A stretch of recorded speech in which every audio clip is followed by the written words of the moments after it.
When my husband casually announced his ex-wife would be joining our Christmas dinner, I felt my world shatter into 1,000 pieces. But what happened next shocked everyone at that table and changed our lives forever. If you love stories of courage, unexpected twists, and the power of truth, subscribe to this channel because you won't believe how this Christmas miracle unfolded. The words hung in the air like poison as my husband David casually stirred his coffee that December morning. His eyes not even meeting mine when he said, "Oh, by the way, Rebecca is coming to Christmas dinner with us," and I felt something inside me crack like thin ice over a frozen lake. The kind of crack that spreads silently before everything collapses beneath you. Rebecca, his ex-wife, the woman whose shadow had haunted our marriage for 3 years, whose name he still said with a softness that never graced his voice when he spoke to me, whose photographs he kept hidden in his desk drawer thinking I didn't know, thinking I hadn't seen them during those desperate nights when I cleaned his office searching for proof of what my heart already knew. I stood there in our kitchen, the kitchen I had painted yellow to bring warmth into this cold house, holding a dish towel in trembling hands, and for the first time in our marriage, I didn't ask why or protest or cry. I simply smiled, a smile that didn't reach my eyes, and said, "Of course, darling, whatever you want." Because in that moment, something shifted deep within me, something that had been sleeping through years of small humiliations and sideways glances and whispered phone calls he thought I couldn't hear. That night, I didn't sleep. I lay beside my husband listening to his peaceful breathing. This man who had promised to love and cherish me. This man who was now inviting his ex-wife into our home on the most sacred family day of the year, and I made a decision that would change everything. I spent the next 2 weeks preparing for Christmas dinner with a meticulousness that surprised even me, ordering the finest foods, decorating our home until it looked like something from a magazine, buying a dress that cost more than I'd ever spent on myself, deep emerald green that made my eyes look like precious stones. David noticed my unusual cheerfulness and mistook it for acceptance, even complimenting me on being so mature about the situation. Words that made me want to laugh and scream simultaneously. But I had a secret, you see, something I had discovered 3 months earlier, something that had been eating away at my soul like acid, something that would come to light at that Christmas dinner in a way none of them could imagine. The day before Christmas, my phone rang. It was Rebecca, and my heart hammered in my chest as I answered, expecting confrontation, but instead her voice was small and uncertain. "Sarah, I need to tell you something before tomorrow, something David doesn't know I'm going to say, but I can't keep living with this guilt." We met at a coffee shop downtown where the windows were frosted and carolers sang on street corners, and she sat across from me, this beautiful woman with sad eyes, and told me a truth that made my blood run cold.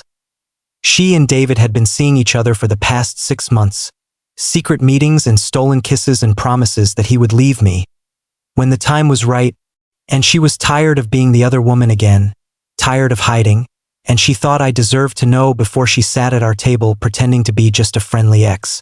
I listened without interrupting, my face a mask of composure while inside I was dying, and when she finished, tears streaming down her perfect face, I reached across the table and took her hand, and I said, "Thank you for telling me, but there's something you should know too, something about David that will change everything." And I told her what I had discovered 3 months ago, the real reason I had been so quiet and compliant, the truth that had been my secret weapon all along. Christmas Eve arrived with fresh snow and the smell of pine from our 12-foot tree, and I set the table for 4. Myself, David, Rebecca, and one additional guest I had invited without telling my husband, a guest whose presence would be the catalyst for the evening's revelations.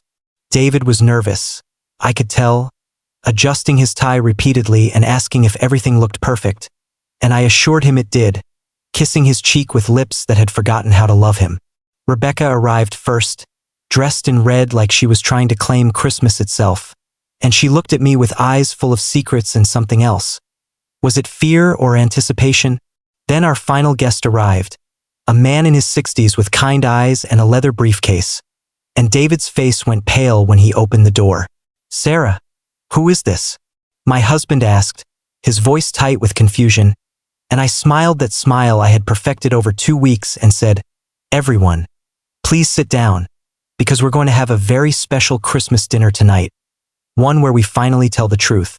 As we sat around that beautiful table with candles flickering and wine poured into crystal glasses, I stood at the head like a queen addressing her court and began to speak. David, you invited Rebecca here thinking I would just accept it, thinking I was too weak or too devoted to question why you would bring your ex-wife into our home.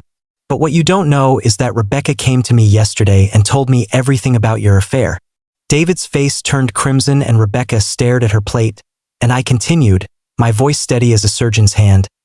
But here's what neither of you know. 3 months ago, I was cleaning out the attic and I found a box, an old box with documents inside, documents that showed David, you've been embezzling money from your own company, hundreds of thousands of dollars, funneling it into secret accounts, and I couldn't understand why until yesterday when Rebecca told me about your plans to run away together. The room was silent except for the crackling of the fireplace, and I turned to our mysterious guest. This is Leonard Morrison, a private investigator and forensic accountant I hired to trace every dollar, every lie, every secret, and he has evidence of everything. David stood up so fast his chair fell backward, his face a mask of rage and terror, shouting that I had no right, that I was crazy. But Leonard calmly opened his briefcase and spread documents across the table like playing cards in a deadly game. And the truth was undeniable: bank statements, photographs, recordings of conversations, a complete map of my husband's betrayal and crimes.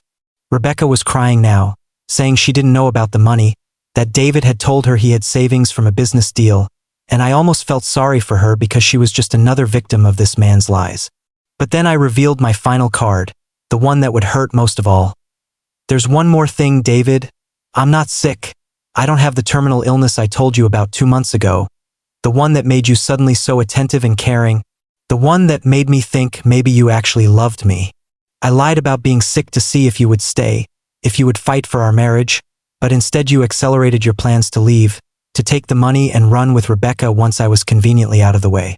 The devastation on his face would have been satisfying if my heart wasn't breaking into pieces, because despite everything, despite his cruelty and betrayal, I had loved this man, had built my life around him, had believed in the promises we made before God and family.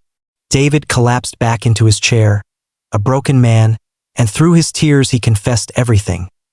The affair, the embezzlement, the plan to disappear, even the relief he had felt when I told him I was dying because it would solve all his problems without him having to be the villain.